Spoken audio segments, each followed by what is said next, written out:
Bem-vindos ao Euronews de noite. O Mediterrâneo voltou a ser o último destino para vários migrantes que tentavam chegar à Europa. Um barco naufragou ao largo da ilha grega de Lesbos. Entre as vítimas mortais estão pelo menos 2 crianças.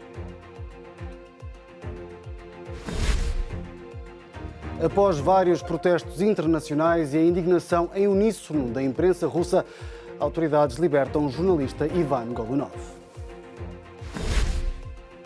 A polícia moçambicana alerta há medicamentos perigosos a serem vendidos em mercados locais e que constituem uma ameaça para a saúde pública. E por último, muitas horas se passaram a encaixar peças no Tetris. O mítico jogo acaba de celebrar 35 anos. As autoridades gregas ainda conseguiram resgatar os mais de 60 migrantes que seguiam na embarcação naufragada no Mediterrâneo, mas uma parte não sobreviveu. Pelo menos 7 pessoas, incluindo 2 crianças, morreram quando um barco que transportava mais de 60 migrantes virou e afundou perto de Mitilene, capital da ilha grega de Lesbos.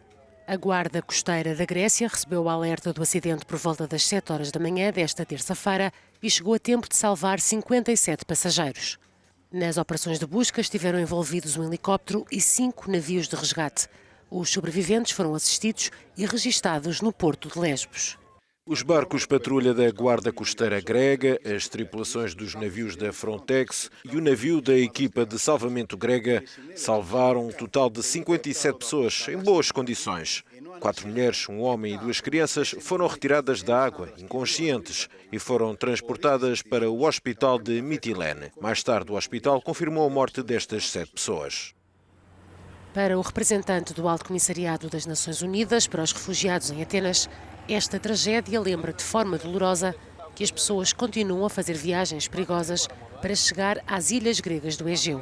Philippe Leclerc diz que são necessários esforços redobrados para garantir formas seguras e legais de chegar à Europa e para que as pessoas deixem de arriscar as vidas nas mãos de traficantes impiedosos. Segundo dados da Organização Internacional para as Migrações, este ano mais de 540 pessoas morreram ao tentar atravessar o mar Mediterrâneo. 2 semanas depois do naufrágio, as autoridades húngaras conseguiram finalmente retirar o barco que foi abalroado no Danúbio no final do mês passado. Foram encontrados mais corpos nos destroços. 4 corpos foram resgatados dos destroços do barco que naufragou no rio Danúbio, na Hungria, no passado dia 29. O barco foi abalroado por uma embarcação maior. A bordo havia 33 turistas sul-coreanos e 2 tripulantes. Apenas 7 pessoas foram resgatadas com vida. As equipas de resgate demoraram mais de 7 horas a levantar o barco e a estabilizá-lo. Com a ajuda de uma grua, colocaram-no noutro barco e vão transportá-lo para um porto onde os inspectores da polícia vão examiná-lo cuidadosamente. O capitão do navio que abalroou o barco Abeleani está detido desde o dia 1 por suspeitas de colocar em risco o transporte fluvial e causar um acidente com vítimas mortais. A operação para retirar o navio naufragado no fundo do rio Danúbio demorou quase 2 semanas, por causa das fortes correntes e da fraca visibilidade que afetaram o trabalho das equipas de resgate.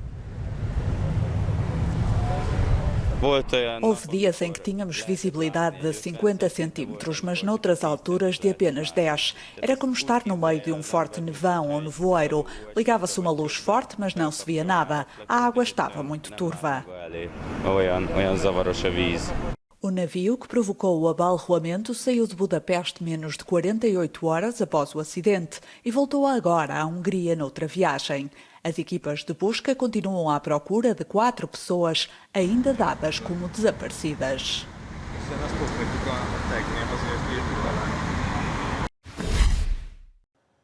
As autoridades russas já libertaram o jornalista Ivan Golunov, detido na semana passada e acusado de posse de drogas.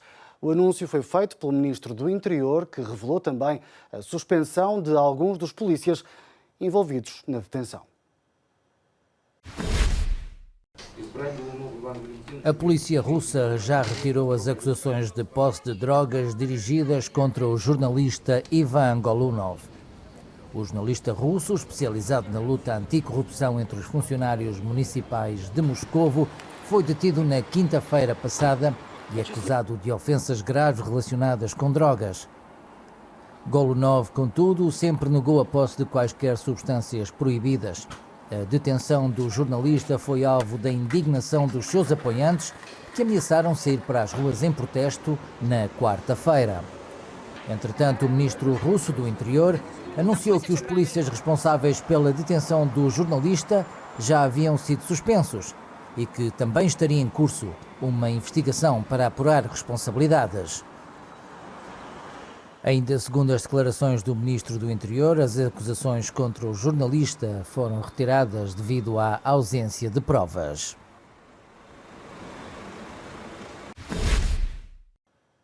Moscou anunciou que conseguiu interceptar 2 aviões espiões no Mar Báltico. As aeronaves em questão, uma dos Estados Unidos e outra da Suécia, estão a participar num exercício militar da NATO. A Rússia interceptou aviões espiões dos Estados Unidos da América e da Suécia sobre o Mar Báltico. O avião de caça Su-27 conseguiu esta segunda-feira interceptar uma aeronave de reconhecimento norte-americana e outra sueca, perto da fronteira russa sobre o Mar Báltico, onde a NATO está a realizar exercícios. Os aviões da NATO foram escoltados para prevenir uma possível violação da fronteira russa, informou Moscovo esta terça-feira. A tripulação do caça russo aproximou-se dos alvos aéreos a uma distância segura e identificou-os como aviões de reconhecimento, sendo um Boeing RC-135 dos Estados Unidos e um Gulfstream sueco. Os exercícios navais Baltops 2019 da NATO realizam-se de 9 a 21 de junho na parte sul do Mar Báltico. Cerca de 40 navios e submarinos e 40 aeronaves de 18 países participam no exercício militar. No Reino Unido, a maioria dos candidatos que quer suceder a Theresa May já lançou as campanhas respectivas para tentar chegar à liderança dos conservadores, função que a primeira-ministra britânica deixou na passada sexta-feira. No Reino Unido, mais candidatos apresentaram esta terça-feira as suas candidaturas à liderança do Partido Conservador. A antiga líder da Câmara dos Comuns, Andrea Leadsom, apresentou esta manhã a sua visão para um futuro fora da União Europeia. Na minha opinião, o próximo primeiro-ministro deverá ter um plano claro para uma saída ordenada no final de outubro. Deverá ter a capacidade negocial para cumprir isso e, acima de tudo, deverá ter uma visão positiva do próximo capítulo da história da nossa grande nação. É isto que tenho a oferecer ao Reino Unido. O ministro do Interior, Sajid Javid, igualmente na corrida, manteve-se determinado em sair da União Europeia no final de outubro, com ou sem acordo. Todos queremos chegar a um acordo, esse é o meu objetivo, mas se chegarmos ao final de outubro e a escolha for entre a ausência de acordo ou permanecer na União Europeia, eu escolho a ausência de acordo. O antigo ministro dos Negócios Estrangeiros, Boris Johnson, é o favorito entre os membros do Partido Conservador. Tudo sugere que Johnson lançará a sua campanha esta quarta-feira. Mas do lado da União Europeia, será que um novo primeiro-ministro em Downing Street muda a situação? Todos sabem o que está na mesa, e o que está na mesa foi negociado com sucesso pela Comissão Europeia e aprovado por todos os Estados-membros. A eleição de um novo primeiro-ministro britânico não vai alterar os parâmetros do que está sobre a mesa. Seja como for, acordo ou não acordo, uma coisa parece ser certa. Quem vier a ocupar o número 10 de Downing Street tem pela frente enormes dores de cabeça.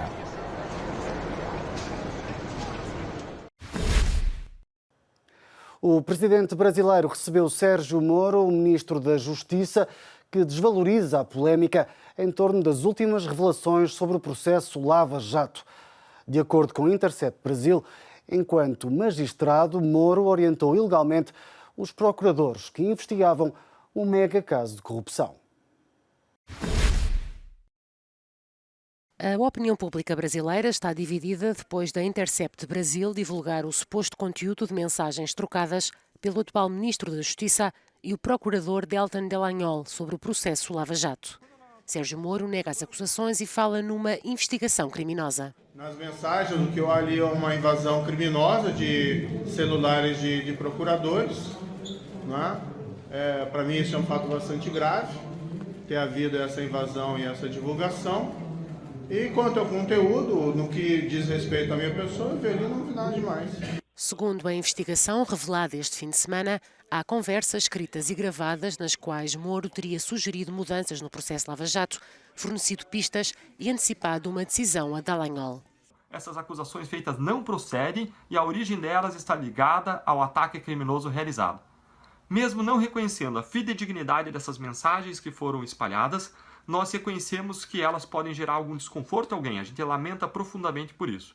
O Conselho Nacional do Ministério Público decidiu apurar se houve um desvio de conduta por parte do Procurador da Operação Lava Jato e de outros elementos do organismo. Dallagnol será alvo de um processo disciplinar, uma investigação interna, a pedido de 4 conselheiros do Ministério Público.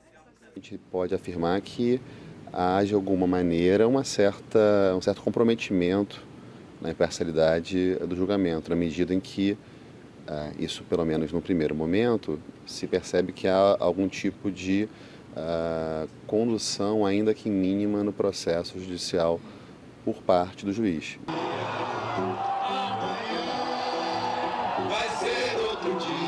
Lula da Silva foi condenado em primeira e segunda instância. Foi preso em abril do ano passado e afastado das presidenciais, quando era, segundo as sondagens, o candidato favorito.